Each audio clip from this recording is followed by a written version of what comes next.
If you have your copy of the Language and Literacy chapter, I know it was sent to you electronically. I don't know if you brought your copies today, but good, some of you have. Like my students say, you didn't tell us to. Sorry. But anyway, if you have them, you might want to get them out and follow along a bit. Language and literacy work together. You actually, in the chapter, I think, don't have these headings that I put in my PowerPoint. You have just the list of the guiding principles with a little blurb after each one. But I kind of organize these. So number one, language and literacy work together. Now, what did we mean by that, and how did that play out? Well, there were several levels.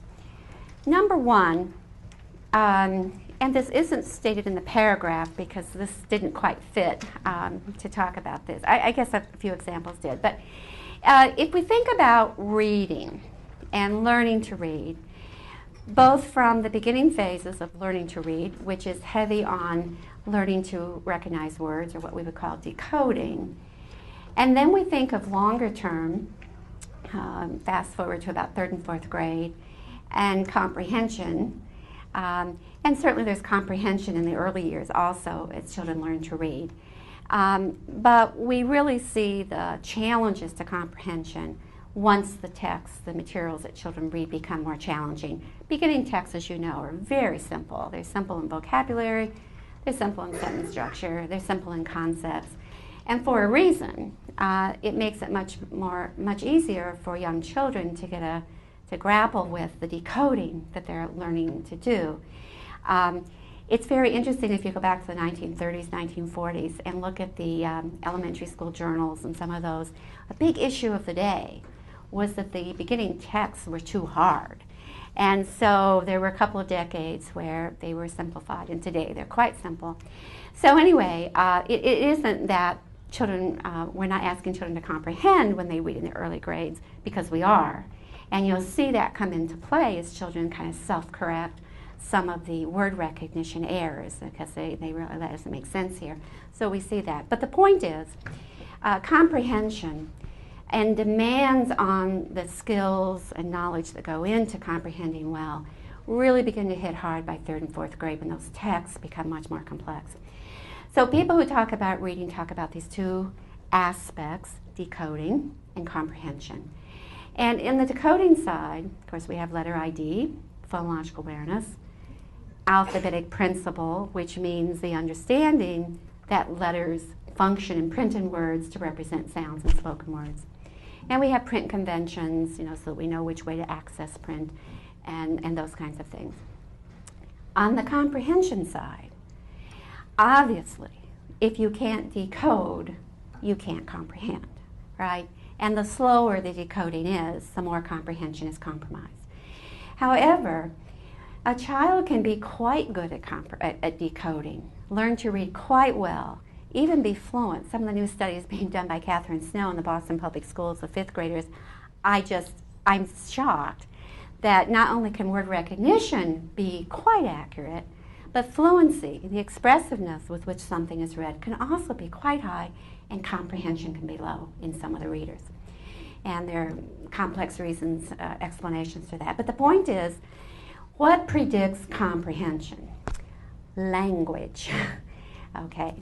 And vocabulary, of course, is extremely important. And we might as well talk about it now, and we'll come to it later. There are really 3 levels of probing vocabulary knowledge, meaning assessing children. Receptively, which is the Peabody Picture Vocabulary Test, there's a plate of pictures, 4 on a page. The tester says the name of one and says, point to or put your finger on such and such. So the child does not have to say the word, they just have to identify the picture that goes with the word you've said. An expressive level, still identification level, you point to the picture and say, what is it? So the child has to produce a word. And then a different level is what's called definitional level. And you give the child the word orally. You say, okay, what's a pinwheel, or what's a rose, or whatever. And they have to give you the information about the word. And there are scoring systems for that kind of approach. But if you look at comprehension, and how much each of those levels of vocabulary accounts for the variance among children, those who comprehend well, those who don't comprehend so well.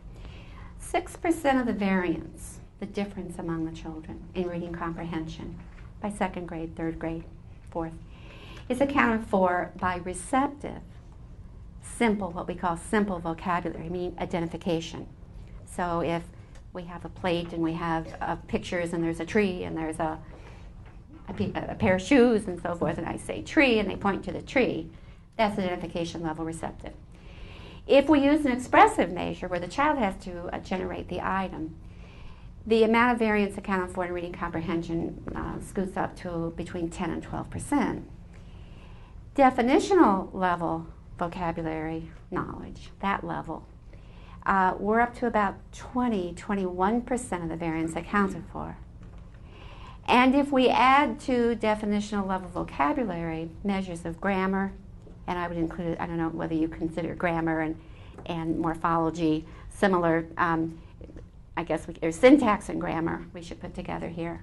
So if you add the definitional vocabulary, grammar and syntax, how you put sentences together, and whether you understand such things as subject and verb agreement, tenses and verb endings, and listening comprehension measured in the early years, which would be a conglomeration of language and content knowledge, and probably comprehension strategies, knowing what I do when I'm inside a narrative, for example.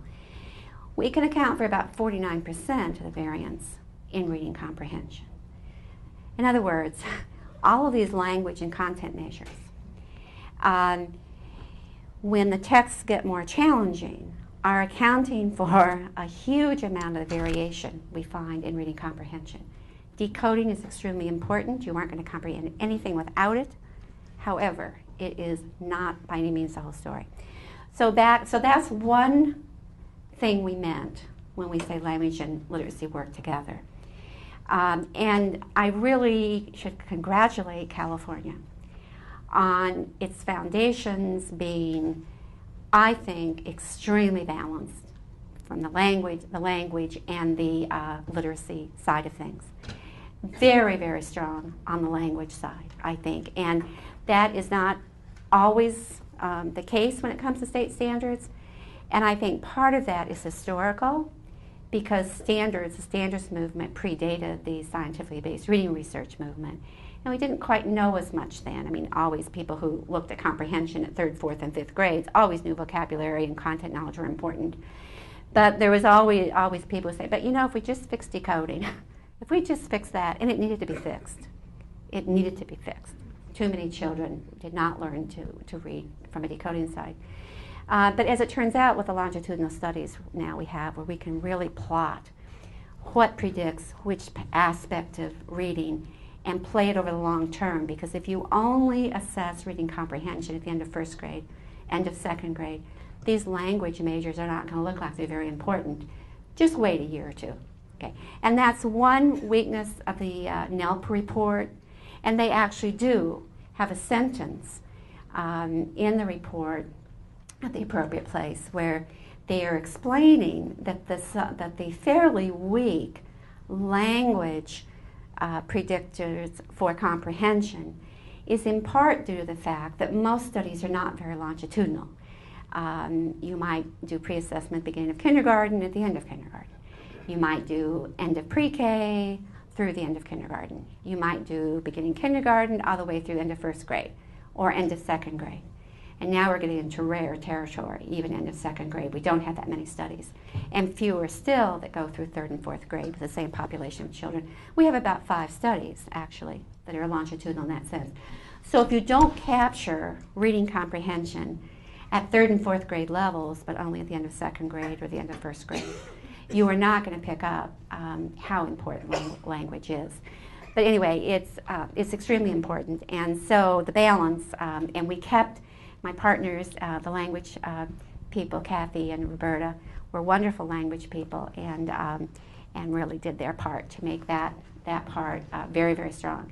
So anyway, that's one huge way in which language and literacy work together, and our meaning of it. Now, the other thing is all instruction, whether it's literacy or math or science or whatever, the vehicle for all instruction is language. So even on the literacy side of things, and language and literacy, we need language as our partner here, and for any other. So language is important, even if you're going to just focus on the literacy piece. And then just one thing that doesn't come through at all in the foundation, there didn't seem to be a place to put it, but another way in which language and literacy seem to work together is in the area of phonological awareness. And this is not all sorted out. In fact, I have a doctoral student who's going to be doing a dissertation on this topic. But here's what we do know, that the higher vocabulary is, the higher a child's phonological awareness level is, the easier it seems to be for a child to understand phonological awareness and to move to higher levels. And there's a theory about why these would be related. And it goes something like this. As a young child, with a small vocabulary, our brain stores the phonological or the sound features of words in what we would call a suprasegmental way. So banana and baby, for example. Banana has 3 syllables, baby has 2, the stress on the syllables is different. And your brain stores in that way, so that in retrieval or in recognizing someone saying these, you can operate on a suprasegmental level and be just fine. As your vocabulary increases and you have more and more words that overlap phonologically, particularly words that overlap maybe just with one sound, so you have slip and slap and slop, now we've got a problem because you cannot distinguish among those words on suprasegmental features. Our brain, being what it is, thank goodness, starts to store, according to the theory, segmentally. In other words, phoneme by phoneme, because that's the only way that you can distinguish among those overlapping words. And the theory, which is called lexical restructuring theory, suggests that this is how increases in vocabulary begin to sort of prime the system to be more sensitive to sound units, which of course phonological awareness development depends on. So we do mention that, I think, in that little paragraph on language and literacy working together. But in the phonological awareness substrand, we didn't have a strategy that says, work on vocabulary, because we felt we had hit that hard enough in the language strand. So anyway, those are some of the research reasons, big ones, for keeping in mind that both of these areas, language and literacy, are extremely important. We can't do one without, we can't serve children well unless we do both of these well. And so, anyway, any comments or questions about anything I've said about those? Okay. Okay. Under the child list here, the first one, children say or sign what they hear or see. There is now really an accumulating body of research that shows that input, adult input, parents, teachers, the amount of talk and the quality of the talk and the substance of the talk, as a matter of fact, its content, is extremely important. Again, going back to the old days, and this has not been so long ago, even as early as the early 90s, excuse me, my allergies, there's something in California that's blooming that is not agreeing with me. So we'll hope what? Yeah, we'll hope it lasts, my voice lasts. It's beautiful, as long as I don't have to breathe, but anyway, we'll see. I've got water and hot something over here with honey on the way. Okay, where was I here? Oh, children say the input studies. It hasn't been that long ago, early 90s, I think it was 1991, when Jan Ellen Huttenlocher, University of Chicago, did one of her first studies on looking at parents, how much they talked. To infants, actually, I think the children were between 14 months and about 36 months. So she wanted to capture that really learning to talk phase from first words up through simple grammar, and found very high correlation between the quantity of the parent talk and the number of words that children knew, and she didn't really look at sentence structure until later studies. In that introduction to that research article, it was published, I think, Developmental Psych, she says, since Chomsky put to rest the behavioral explanations for language acquisition. Everyone has basically thought that language was hardwired and that input doesn't matter. And when it comes to syntax and the acquisition of how words go together, children clearly are remarkable and fairly equal across a basic grammar, a basic syntax. But the variations in vocabulary, she said, are vast. And it's hard to believe that those could all be accounted for by differences in hardwiring, individual differences. So she was ready at that point to stick her neck out, and it was, to say maybe vocabulary is pretty responsive to input. And anyway, did the study and found great responsivity. The more the adult talked, the more vocabulary and so forth the child. And of course, Hart and Risley's study that was published in 1985 found also that the more the parents talked, the higher the vocabulary in the children. But hadn't gotten too much play yet until they published their book in 1995. I think Meaningful Differences really put that study out there. Anyway, there have been some subsequent studies along the lines of Huttenlocher's first one of input, and it's been very interesting ones in classrooms. And one had to do with syntax, observing teachers, assessed teachers or through observation and assessed children's vocabularies early in the year, and then tracked both for the whole 9 months of a preschool year. And they were looking at the complexity of the teacher's syntax, how long the sentences were, and same for the children. So the children who were exposed to a teacher who used more complex language during the year, in fact, had more complex syntax.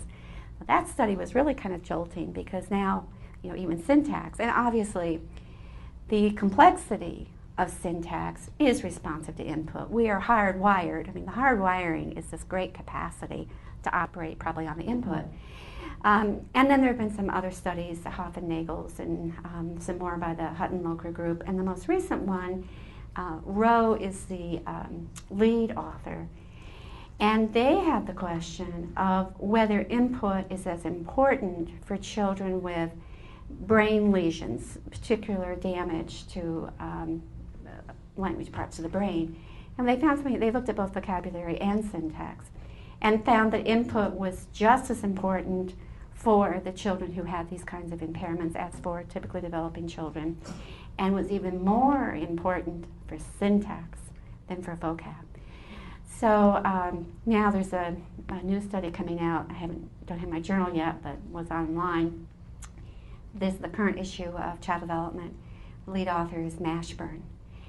And it looked at preschool classrooms and the level of the children's language, both vocabulary and syntax, looked at adult language, parents and teachers, and the level of the peers in the classroom affects the children's language in addition to the adult language. So we're getting this interesting array of studies that are telling us that input matters. And there's another study that was, I want to mention, the lead author was Pan and the final author was Catherine Snow. Their results found that there wasn't a simple relationship between just total amount of talk by the adults and child vocabulary. It has to do with what you talk about. So if you talk a lot and say don't stop, or even very affective talk in the preschool classroom of, oh, I think you're having fun there, aren't you? Oh, I think you really like to play at the water table. It's so nice that the two of you are being friends. And there's a lot of that kind of talk, and I'm not suggesting that we shouldn't use that kind of talk. But when that kind of talk dominated, or when management talk dominated, as opposed to substantive talk about stuff, such as, ooh, what's making that water wheel spin so fast? Okay, it's the substantive talk that leads to the vocabulary outcomes, not just amount. And then if you go back to Hart and Risley and say, well, why was it just total amount there and not substance? They didn't even look at substance. I'm sure on their tapes, I'd love to go back to all their transcripts and have them reanalyze. I'm sure it was 6 years to analyze what they did. I'm sure they're not up for this. But what those children said is out there. They analyzed length of utterance, kinds of words, and sort of linguistic components, not what was talked about. But, and the other problem in that study was they were very low income, middle working income, and high income. And of course, the amount of talk varied by the income level. So you have completely confounded amount of talk with income level. So it looked in that study like it was amount of talk and not really what was talked about, but the PAN study really sort of sorts that out of it, which makes sense to me. I mean, you're not going to learn vocabulary unless there's vocabulary out there to learn, okay? And the more you repeat the same old things like, wow, fantastic, what I call empty talk, it's just not going to work very much. You can talk a lot, but if it's what we talk about. So anyway, the input really does matter. And I don't know, I shouldn't put her on the spot here, but Teresa Roberts, are you here? Okay. Oh, hi. Because you emailed me and you said you might have a question about conversations, or do you want to bring that up now? I thought maybe it might fit here with the input part. It's okay if you don't want to be on the spot, but I'm curious what you mean. Well, what, and actually it is running through my head as I hear you talking. And I'm in total agreement with you that the evidence about relationships between talk and adult talk input and children's language is just everywhere, and it's overwhelming. Yeah. I'm writing a chapter on intervention. Great. So I started really looking at, okay, so what are the experimental studies that actually let us say that these aren't just real, that make us sure that when we do this stuff with getting, really focusing on teacher talk, that we are really in a firm position to say this will make a difference. I mean, the Hart and Risley study. So I started looking for all, and except in the context of storybook reading, and it's maybe a stretch whether or not you call that conversation. Right. And I'm thinking of, it's a stretch. Dickinson. It's a stretch, yeah, I think. It's a stretch. So, and I know there's studies like with Susan Landry on looking at doing these things in the home environment and getting mothers to change their patterns of talk, and you have a control group, and then you see that child language does increase. But classroom context, and I'm thinking about the ratios for one thing. Absolutely. And so there's just, I maybe found like 2 studies and that was, Girolamo and Weissman and group. Yes, and yes. Facilitated language stuff. So Yes. that was my question. Yes. And how Yeah. we need to be, just not being just careful. Yes. Now, if I could understand what you're saying is, in the classroom context, because of those ratios, and actually Dickinson in the homeschool study, that group found pretty higher correlations between quality of conversation during center time to reading comprehension than they found from story reading, which was interesting. But the practical situation we're in, with the numbers of children and the numbers of us, we're always outnumbered. I always say, human babies are not born in litters, and for good reason. But we get litters in classrooms, and we're up against it. And I always say, one teacher, if you have an assistant teacher, you always do it. One teacher's in the bathroom most of the time. You know what I mean? We're out of the bus, and so we're down to 1 to 20, and it's just not how it was intended to be. So we do need to be careful in not putting too many eggs in the conversation basket, because I don't know that we can pull it off.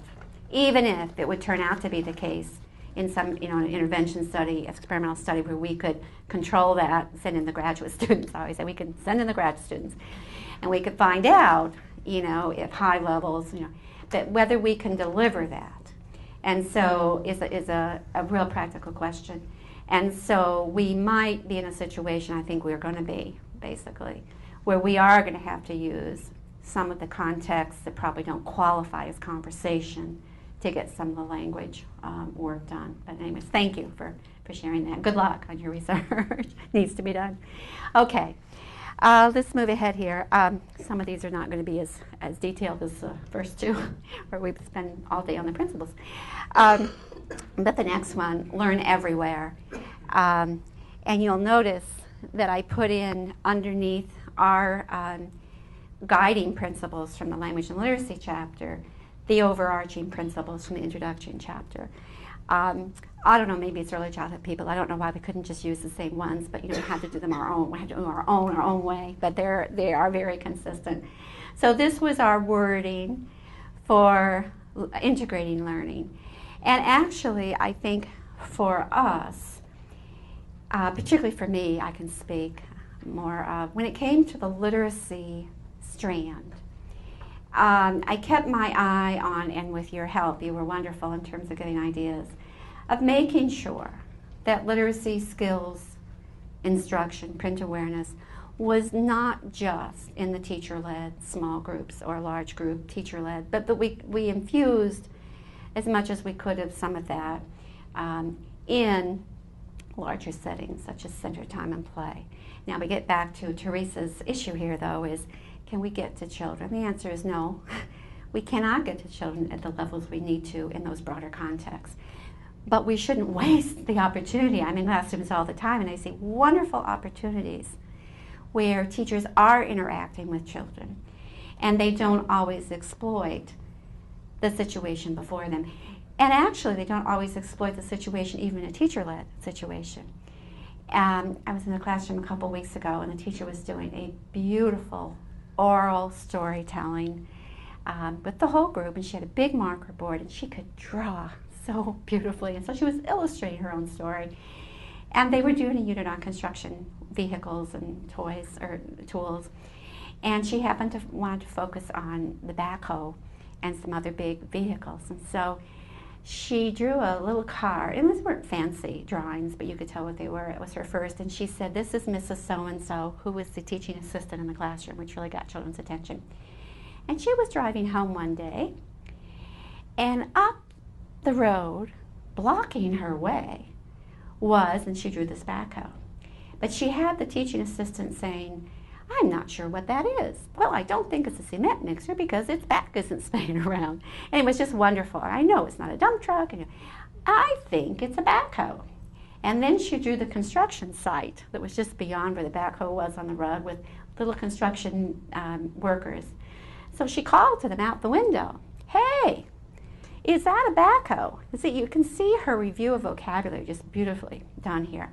And they called back, "Yes, it is a backhoe." And they gave her details of why it was a backhoe, which I've forgotten now because I don't really know that much about construction vehicles. Okay. So, but just beautifully done. And again, it's not a cement mixer because it's not a bulldozer because it's just beautiful. Anyway, then she has, and she says to the children, "I don't have enough room on my board to draw the road and how it turns around, so just pretend that Mrs. So-and-so's car is now at her house." She quickly draws the house. And her two children come out, and of course the children know her two children and uses their names, and they say, "Hi, Mommy, you're a little late getting home." And she said, "Yes, well, there was a backhoe blocking my, anyway." And so we had this review again. So then she says at the very end, "Okay, I'll write a sentence to summarize our story here. So on her way home today, Mrs. So-and-so saw a backhoe." And she said that orally, and then she said, "I'm going to write it." So she wrote all the words, pretty lickety-split, not unpacking any of them, but she got to backhoe. And then she said, "Okay, buh. What letter do we write the buh sound?" And all of shouting out, "B." And so she then wrote B for the first letter of backhoe, and then just wrote the rest of the letters, not naming any of the letters in the rest of backhoe, and also not segmenting any as well. So I was, the children are there. They were so attentive, so thrilled with this, and there was a literacy skills opportunity from my point of view that she could have exploited just a tad more. But in her mind, I talked to her a bit afterward, and I said, "It was a wonderful story, and I'm curious about why you didn't do more of that. Did you think it was too high level for the church?" She said, "Oh, no. I thought of that as my oral language lesson. It was my oral language lesson." And she said, "I just happened to throw in buh, and what letter do we use to write that?" But she said, "That's a good point. I could do literacy skills too." And actually the sentence she wrote at the top, she couldn't get it all in one line, so she had to go across and then go back to the left. And the time it takes you to do that, You could say, okay, I have to go all the way back over here to start another line. I can't just write the, you could do so much. But anyway, integrating is important, not only in the broader context of play and so forth, but I think we could maybe think about it a little more even in the teacher-led, so that we get as much out of things as we can, because we really don't, with many children, have any time to lose. Okay. Learn best from experiences that are interesting, useful, and play and fun. And I don't need to explain that. Motivation is high when children are enjoying themselves. I do want to editorialize just a bit here. My co-authors had this originally just fun, and I kept saying interesting, engaging, because I don't think we need to sugarcoat things for children. I think if things are interesting and the instruction is appropriate level, we don't need to make it cute, and we don't need to slap on the stickers. And I always kind of like the bare bones stuff, because that's how I know whether I'm on target. And if I'm having trouble keeping attention, engaging, I want to fix what I'm doing. I don't want to fix the children. So I talk them into putting interesting, useful, and fun, which I then put playful. So anyway, but I think we could all agree that motivation is incredibly higher when children are engaged and enjoying themselves and interested. Okay, the last category, intentional teachers. And we'll kind of go through these. Celebrate and support the individual. We do need to know the individual children, and we need to accept individual children. And just a little side, it's not the social emotional day, but I've been reading a lot in that literature lately about the impact on achievement of children who have particularly self-regulation issues, and they don't pay attention when they're supposed to, and then children who present with a behavioral style that's aggressive go into kindergarten. And then we're really getting some nice longitudinal studies there now, and it's so interesting to look at how powerful those two areas of social emotional development and problems are, and the pathways are really indirect. The aggressive behavior affects peer relationships, and pretty soon you're going to be rejected. You're going to be in that category. Teachers, it becomes a conflict-ridden relationship. So what begins to happen is children begin to avoid the teacher, because the teacher is always mad at me. And so they aren't engaged in learning from that point of view. And then the self-regulation attention issue is being unable to engage in learning at a level that or attend to it. So we have two very strong forces that really, in the long run, those social emotional predictors predict outcome better than any content, literacy, or math item you can put your finger on. So part of celebrate the individuals and all the differences, but there's that support part. We could really do a lot about achievement to help it. If in those early years, preschool is the first line of defense, kindergarten needs to follow suit to really help the children who need support for social emotional behavior, because they are in big trouble fast, and it only gets worse, and it hits achievement just like crazy. I think even Torgerson, who's a language or literacy researcher, done a lot of work out of Florida, in his small groups with children who were struggling readers, and it might have been first and second grade and not kindergarten, but he commented how the behavior issues kept some children from even taking advantage of the small group help they were given. They were so negative at that point. So, we can't even rescue them in small groups, it seems. Unless you build a relationship. But some of the small group work as kids get older, it's pulled out and so forth, and so it's tough. So that's an important one. Connect home and school. I don't think I need to say a whole lot about that, but we do need to connect, both for children's comfort and for parents to know what we're doing and for parents to help us. And create a culturally sensitive environment. Again, obvious out of respect, and to make children comfortable and make families comfortable and to be able to help. Encourage children to take a turn. That was our wording for children should be active. It should not just be one way. Also, if we don't have children taking turns and being active, even in small groups or whole groups, we really don't know what's in their minds and what they're thinking. And what they're thinking is not always what we would think they're thinking. I have so much fun in preschool classrooms. Not long, I have to tell stories as I go here. Not long ago, I was in one and I was doing Introduction to Centers Time for the program. They were having me do some model teaching. And at the water table was funnels and clear plastic tubing and some bottles. So I held up the funnel and the clear plastic tubing with a tub of water, and I was just about ready to pour some water through. And I said, maybe some of you have seen this. And I was just about to say it's called a funnel, and this little boy says, a hose. And so I said, well, you're right. It looks like the spout of a hose and connected. And then I took the funnel out of the piece of hose and said, we call this a funnel. And then I had a baby doll, because I was introducing the dramatic play area, and I had various props, one of which was a bib. And so I had the baby on my lap, the doll, and I was tying the bib around his neck and said, I bet some of you have had baby brothers and sisters, probably know what this is. And the child said, a beard. This was almost Halloween time. So you have to think on your feet in those situations. So I said, I think I know what you're thinking. Beards, first of all, hair on a man's chin, and maybe you've seen those fake beards for Halloween costumes. But this is called a bib, and we tied it around a baby's neck and so forth. But, I love hearing what they think.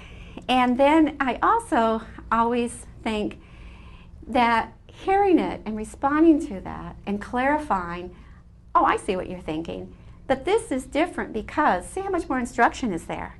Rather than, I was so glad in those two situations, I fully just intended to label both and not even ask them what they were. But the children were ahead of me in terms of labeling when I said, I bet some of you have seen one of these or these. And then able to respond and really clarify, and I think the learning is so much deeper. So we do need to hear from children so that we know how to respond from their current state of affairs. And they need to be active for other reasons. Take a turn, they need to be active just because they're little kids and need to move around a bit too. Okay. The next one, make thoughts explicit by thinking out loud. Here, we were thinking about, again, all the opportunities to use language and provide input. And sometimes the just mundane things in a classroom that you do, like I think the example I put in was unclogging the glue bottles. You know that one, okay? The old paperclip thing. And how many times when I'm in preschool classrooms, I see those things done without a word. Here, it's fixed. When really it's kind of interesting, and the language could be so interesting, even the process of what you're doing. The glue dries in the bottle top, and it creates a plug, and if we get it out, whatever. So from that point of view, again, of just using all kinds of opportunities we have, you're there. Teachers are there, so getting them to use those opportunities to explain can really enrich children's learning. And then from a literacy point of view, I was thinking very much of phonological awareness and also alphabetic principle, in other words, understanding how letters function to represent sounds and words. And unlike oral language, which is out there, the input is out there when we talk, this is not out there for children unless we make really explicit how these things work. So talking out loud and making explicit, we really need to do that in some of the literacy pieces, or children just will not get it. Okay, curiosity and confidence. We want children to engage and to want to know why. And when it comes to language, I'm always thinking of children who I see late in the four-year-old preschool classrooms where teachers are doing a lot with language, and they hear a new word, just say, what does that mean? And actually I was in a classroom about a month ago, and the children had been studying turtles. And the teacher, they just started actually, and she had a book that she read to them. And on one page of the book, it was actually about sea turtles, and it talked about the turtles coming onto the beach, digging holes, and then laying their eggs. And the picture just showed the hole and the eggs being deposited. And the teacher added, and then the mother turtle will cover those up, she'll bury those with sand so that predators can't find them, or something like that. And the child says, what does bury mean? So even though she had given an instance and used the word, it's very common in her classroom, and by the way, there are a lot of English language learners in that classroom, which is really interesting to me. But they will ask a lot of times what does berry mean? Or what does a new word? Even though I think it's been quite well explained and illustrated in the teacher's initial, but they want sort of a confirmation. So her next response was kind of interesting. She said, well, bury, to bury something means we put it under something else. And then, beautifully done, said, you remember quite a while ago in the sand table when I hid beads and rocks and we had a buried treasure activity and you dug them up? So those were buried. And then, there was another example, I can't remember, but anyway, you see what I mean. But anyway, kids who are curious about language and words, and about everything, will learn more. So we really need to support that and to make them confident as learners, even when they're in a situation where they don't know very much. And going back to the bib and the beard and the buried, all too frequently, say for the buried situation, because the teacher really did do a good job when she first presented it, the response might be, oh, I think you weren't listening. Or a mere, what I call a mere correction. Oh, it's not a beard, it's a bib. Or it's not a hose, it's a funnel.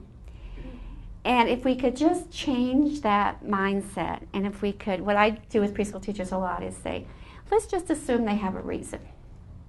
Let's just assume they have a reason for what they're saying and try to get inside their minds. Why would they say it's a beard? Well, that makes some sense to me. I can see reasons why they would, particularly about Halloween, and also positioning of that. And why would they say funnel? And then for a child to feel confident that even though the teacher has explained something like berry, say, what does berry mean? Because, I want more information about that, that child probably was saying. So these are critical components of how we treat children, how they behave, that helps us teach them well.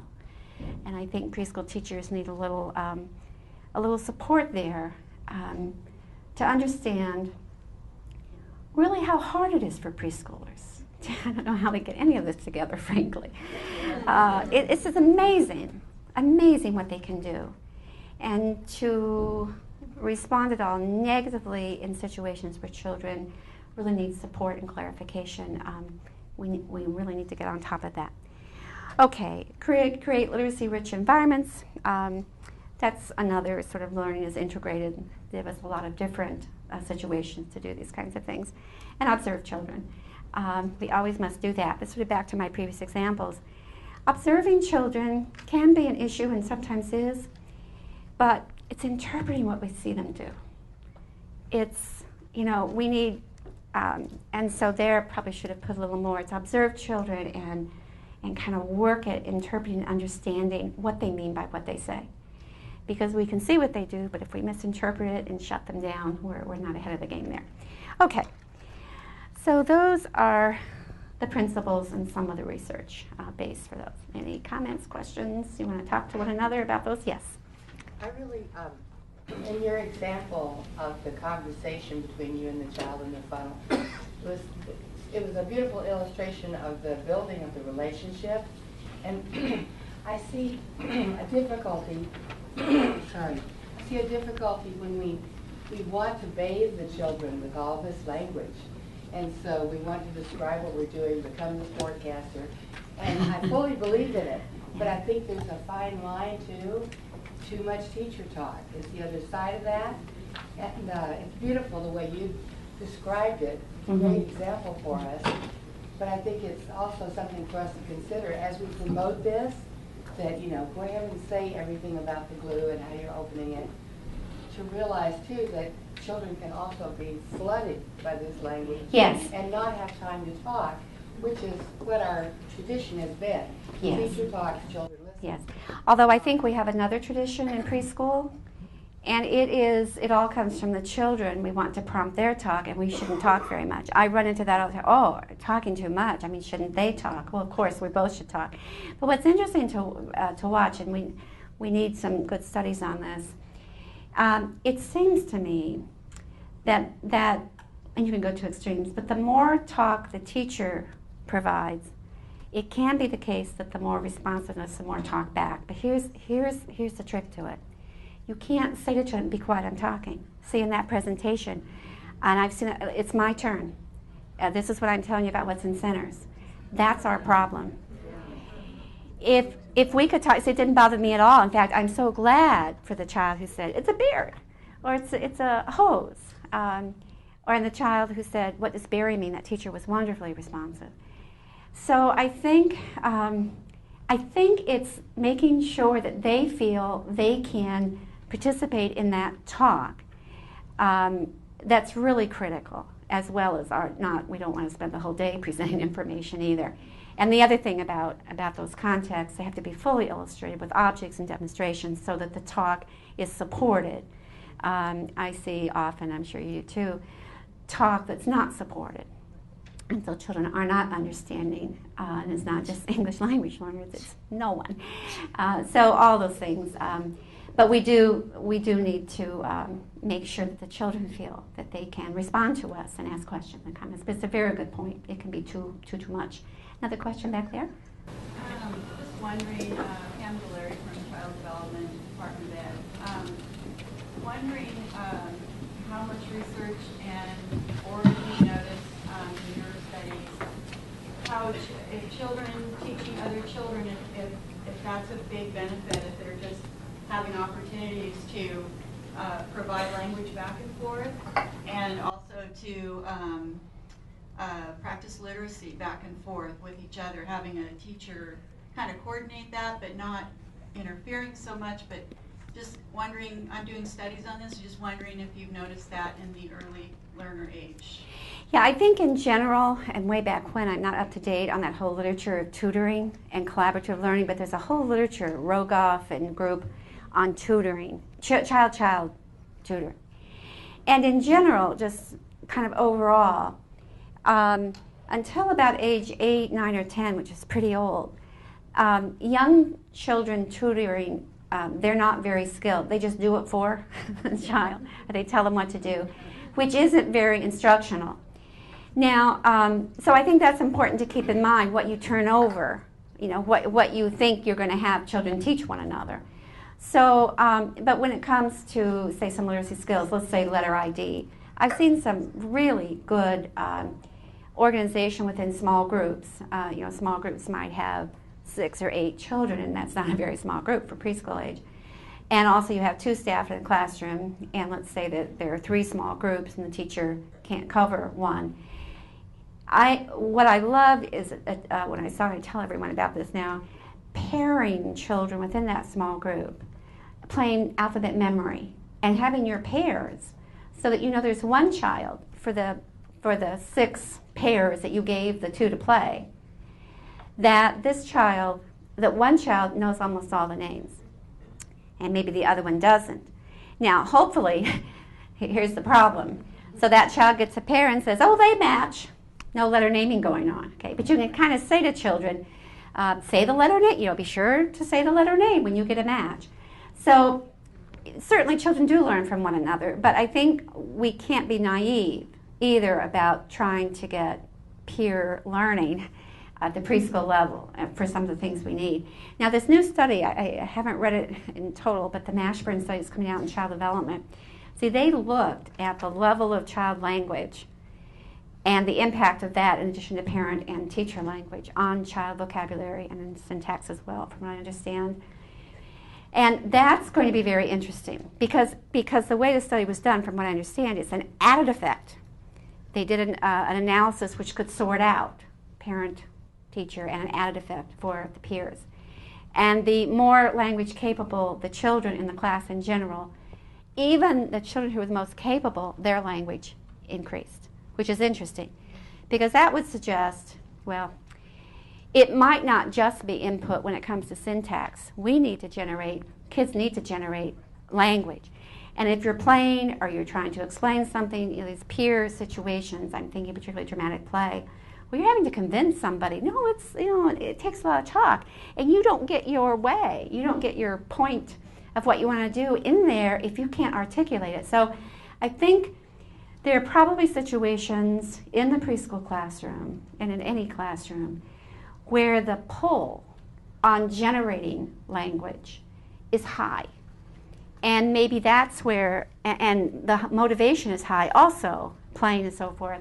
But I think we don't know a lot. I mean, certainly kids learn from one another at the preschool level. They learn things we don't want them to learn, for example. But I don't, the tutoring and depending on peers, except I do like, and I should also say this teacher I was talking about with the letter ID and the memory games, just with a pair. And as she said to me, you know, turn taking at the preschool level is so challenging. I can't have 3 or 4 children. I just do pairs, and it's no problem. And oh, it's brilliant. Of course that's the problem. You know, trying to get 4 kids independently to play memory. It's, no, it's not your turn, it's my turn. You just put them in pairs. Okay, it really works. So anyway, but we the other thing I'd say is that, of course, there was some whole group instruction on letter ID also, so that I think sometimes, and on other things, even pictures to sort by beginning sounds and things like that. So you have to, I think about what you're doing in a whole group setting, that you can then increase the skill of any child going to a small group is supposed to work independently. And I have to really tell you this story because I was in the classroom, another one. I'm in classrooms all the time because as I have to be with the children, that's where I learn things. But they had 5 groups going, 5 small groups, 2 teachers, a lead and an assistant. And that meant 3 of the small groups were independent groups. And the 2 that were anchored by the teachers were terrific. One was a language activity with complex pictures of construction sites, and she was just, it was great. And then the other teacher was back on the block area for small groups. Now that's something to think about. And she read an information book about skyscrapers. And the kids all had their yellow hard hats, and they were just engrossed. And then they built a skyscraper using the blocks. And I heard her say things like, okay, we have to get the foundation first. And they did that. And okay, how many stories do you think our skyscraper needs to have? And how many do you think we can make with the blocks? And then this was funny. She said, and today, with me right now in small groups, we won't have the usual rule that you can't build over your heads. A building is that tall. Because she said, we will stand up so that no one's on the floor, so if it should fall, it would hurt anybody. So she had all her bases covered. Now, meanwhile, the independent groups. One independent group was to be back at the ABC Center. And there was kind of the usual stuff, and some wooden letters and some magnetic letters and a couple of puzzles. But there were these connecting plastic pieces, and I remember we had one of the sets of these at the lab school. Although I threw them out after a while, they were just too frustrating for the children. But you snap them together and you make letters. So there's a circular piece that's hollow in the middle, you know, if you're making a B, okay. So 2 little boys got some circular pieces, and one puts one on his friend and on the other, okay, handcuffs, and starts to kind of usher him away from the table. Of course, the voices are rising, and the teacher turns around, her back had been to them, turns around, gets up, and says, okay, now you know you're supposed to do that. Go back and, you know, play with them the way you're supposed to. So they stopped for a while. Pretty soon, here we go again. So then she signed them to another independent activity. But then there was one boy left at the ABC place, and he'd just been watching the others up to this point. So once he had left, he very quietly puts them on his hands, but not on his wrists. He puts them here, and he's going, boxing gloves. So the children were very creative, I thought. Not too much was done in terms of alphabet learning. And I think, you know, the mistake there was probably something quite specific should have been put on that table, but they were left alone anyway. So we do have to be careful with how we turn them loose. And it was not an inconsequential period of time because the whole small group block lasted an hour, 20 minutes. She would ring the bell. So it means that 2 of the independent groups never got a small group on that day with the teacher. So we're talking an hour of maybe creative, but maybe not too productive in terms of literacy. So preschoolers are fun. Yes? I just wanted to share an experience, something like that with those connecting toys. Oh, sorry. Yes. I just wanted to share an experience that we had. It's not on. Please. Not on.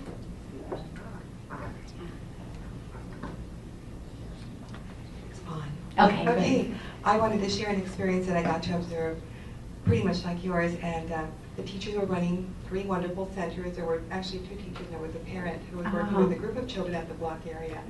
But there was this other special toys that were brought up, and they're kid necks I don't know if people know that. But anyway, you can build fantastic things that come with diagrams.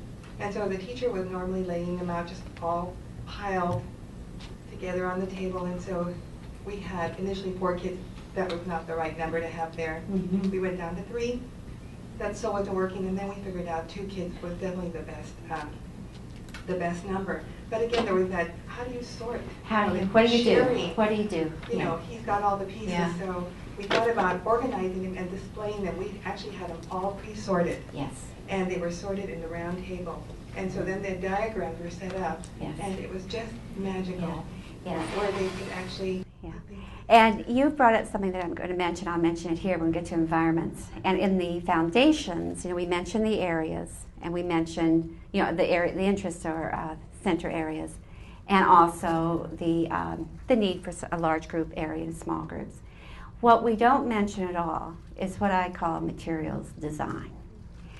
And we have, I think, the need for materials design, which is how you organize the materials that go out on a table or in a center, so that when children approach them, the materials help you teach, and that they say to children, this is what you might do with this. Not this is the only thing you can do with it. We're not going to do Montessori, you know, the pink tower is only in one way or whatever. But I think getting the environment to really help you, and that's a great example. And I really see that as a huge need, and I'm sorry that we didn't get a little item in the chapter in that environments part, because centers time suffers. And then when you have a small group time and you have independent groups, the other thing along those lines in the same classroom, the teacher had brought in a huge tub of construction vehicles that she'd gone the weekend before around yard sales. She really hit potluck, the jackpot. And the children knew they were there. She had mentioned there for centers time. This is small groups time. And another independent group was to go around the room and find all the construction words, because there were labels all over and whatever. So one child, and it's a boy again, I mean really, characters here. He found this tub and he's messing around. His little friend comes over and says, hey, we're not supposed to play. These are for later. And she says to him, they've got words on them. And there was caterpillar and got words on them. So the other child left though. He said, we're not supposed to play with these. So but this other child stayed there, and it was fun to watch him because he'd take them out, run them, and then he'd copy the word. So he was combining things. But anyway, the environment is very important. Okay. Shall we move on, or we'll never get through the rest of the, okay. Anyway, we are at environments now, and thank you for bringing that up. And so in the strategies, we did use a variety within any strand and substrand to make sure that we had covered sort of adult-child and child-child interactions, large and small groups, a family area, and center interest areas. And we have quite a long list. Feedback kept adding some, which was great. And then also extending beyond the walls of the classroom, so the outdoors becomes a learning environment as well. That's very California. I'm not sure in Massachusetts I'd get that in there. It's too cold, although I think the snow and the ice is great. But teachers don't bundle preschoolers up like we did in the old days. It's like below 30 degrees, we can't go out today. So anyway, but there's so much that can be learned, whether it's snow or warm weather, whatever. Okay, and then there are a couple items that talk about sort of teachers preparing and using materials to maximize language and literacy learning. In other words, it's not just materials thrown out. You have sort of a purpose, and you think those through, and whether it's teacher-directed or what we put in the environment, being quite thoughtful about that. And then the last one is just what we talked about, is arranging those materials so that they fascinate children and prompt conversations, and I also would say would communicate them to them sort of ideas for productive things to do. And I'm going to sort of get this in. I'm seeing an awful lot of center time environments these days where the centers are on the perimeter, they are on the fringes, and I can tell by looking that they are just kind of the holding pattern for the children who are in small groups. And small groups are taking place during center time. And I am worried about that. Couple things. It takes the teachers out of the other centers, there's no interaction. And as I look at the centers, they aren't provisioned well, and there's not even space to play sort of appropriately. And in the middle of the room are the 4 tables or so that are for small groups and for lunch and snack. And I had not seen that before these last couple of years to the extent that I'm seeing it now. So be on the lookout. I think the tables, I think you can still have small group tables in centers that are well developed. They won't just dominate the middle of the room. But I think what's happening, and actually in the classroom where I saw this most recently, center's time was 35, 40 minutes. Actually it was 40 minutes because there were 2 small group blocks. And so you just go to the centers when you don't have small groups that day with a teacher. And it's a sad thing to see in terms of how rich centers learning can be when it's done well and designed well, and with teachers interacting. So I think that's not good news. There's a half-day program, and when I talked to them, I said, well, what are we supposed to do in a half day? There's not time in a half day to have small groups and centers time, and so we've thought, for these kids, it's always for these kids who are so far behind, these kids need full and rich other opportunities as well. So, but that, I think it's the half days that are really up against us. You have a comment in the back? Yes. I just have a question. When you're saying center time, are you meaning that's a free choice time or work time or a center time? I'm talking about what I would know is choice time. Okay. Choice time with all this range, which is what we meant for this range of this list of centers. Okay. Yeah. Now you might use those in some way. For example, that small groups activity I observed that was block building skyscraper. She was in the block area. She was not at her table that day. So I could see, using them. But to me, there's another time of day for centers time, and like in the old days, all those centers with adults available to interact and support. Yeah. So I'm seeing that kind of going away, which is too bad. Okay. Maybe we can just skip over a couple of these. What